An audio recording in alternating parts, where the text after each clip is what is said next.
एक बार श्री कृष्ण और अर्जुन वार्तालाप करते हुए नगर की ओर भ्रमण के लिए निकले। मार्ग में उन्हें एक ब्राह्मण भिक्षा मांगते हुए दिखाई पड़ा। निर्धन ब्राह्मण की दशा देखकर अर्जुन का हृदय दया भाव से भर आए। भिक्षा में उन्होंने स्वर्ण मुद्राओं से भरी पोटली उस गरीब ब्राह्मण को दे दी। पोटली पाकर ब्राह्मण अपने सुखद जीवन की कामना करते हुए घर लौट ही रहा था कि मार्ग में एक लुटेरे ने उसकी पोटली छीन ली। दुखी मन से ब्राह्मण फिर से भिक्षावृत्ति में लग गए। अगले दिन अर्जुन की दृष्टि जब उस ब्राह्मण पर पड़ी तो उन्होंने इसका कारण पूछा। ब्राह्मण ने पूरी घटना अर्जुन को सुना दी। ब्राह्मण की पूरी व्यथा सुनकर अर्जुन को उस पर फिर से दया आ गए और इस बार अर्जुन ने गरीब ब्राह्मण को बहुमूल्य रत्न माणिक दे दिए। माणिक लेकर ब्राह्मण अपने घर पहुंचा। चोरी के भय से उसने माणिक को एक पुराने घड़े में छुपा दिए। दिन भर का थका होने के कारण ब्राह्मण को नींद आ गए, किंतु उसका दुर्भाग्य उसका पीछा छोड़ने को तैयार न था।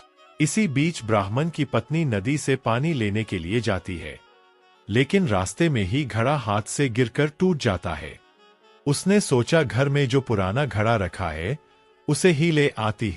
ऐसा विचार कर वह घर से वही पुराना घड़ा उठा लाती है जिसमें ब्राह्मण ने माणिक छुपाया था, और जैसे ही नदी में पानी भरने के लिए घड़े को डुबोए, वह माणिक भी जल वेग के साथ बह गए। ब्राह्मण को जब इस बात का पता चला तो अपने भाग्य को दोष देता हुआ फिर से भिक्षावृत्ति में लग गए। एक बार फिर अर्जुन और कृष्ण को मार्ग में भिक्षा मांगते हुए वह ब्राह्मण दिखाई पड़ा। कारण पूछने पर ब्राह्मण ने सारा वृतांत अर्जुन को सुना दिए। अब अर्जुन को बड़ी निराशा हुई। इस बार कृष्ण ने अपना हाथ ब्राह्मण की ओर बढ़ाते हुए उसे 2 कौड़ियां दी। अर्जुन ने श्री कृष्ण और देखते हुए आश्चर्य से पूछा, प्रभु मेरी दी स्वर्ण मुद्राएं और माणिक इस अभागे की दरिद्रता न मिटा सकी, फिर इन कौड़ियों से इस ब्राह्मण का क्या होगा? प्रभु ने मुस्कुराते हुए अर्जुन से उस ब्राह्मण के पीछे जाने को कहा। भिक्षा लेकर घर लौटते हुए ब्राह्मण की दृष्टि जाल में तड़पती एक मछली पर पड़ी। ब्राह्मण को उस मछली पर दया आ गई।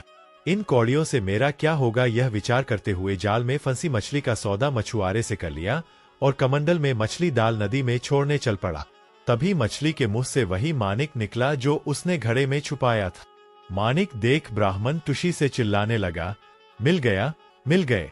भाग्यवश उसी समय ब्राह्मण की मुद्राएं लुटने वाला लुटेरा भी वहीं से गुजर रहा था। उसने समझा कि ब्राह्मण ने उसको पहचान लिए। पकड़े जाने के डर से लुटेरे ने स्वर्ण मुद्राओं से भरी पोटली ब्राह्मण को लौटा दी। यह सब देख अर्जुन ने नमन करते हुए पूछा, प्रभु ये कैसी लीला है जो काम स्वर्ण मुद्राएं और मूल्यवान माणिक न कर सका, वो आपकी 2 कौड़ियों ने कर दिखाए। तब श्री कृष्ण बोले, पार्थ यह केवल अपनी सोच का अंतर है। तुम्हारे स्वर्ण मुद्राएं देने पर उस ब्राह्मण ने केवल अपने सुख की कामना की, किंतु मेरे देने पर उसने मछली के दुख के बारे में सोचा। अगर आपको कथा अच्छी लगी हो तो वीडियो को लाइक और चैनल को सब्सक्राइब जरूर करें। धन्यवाद।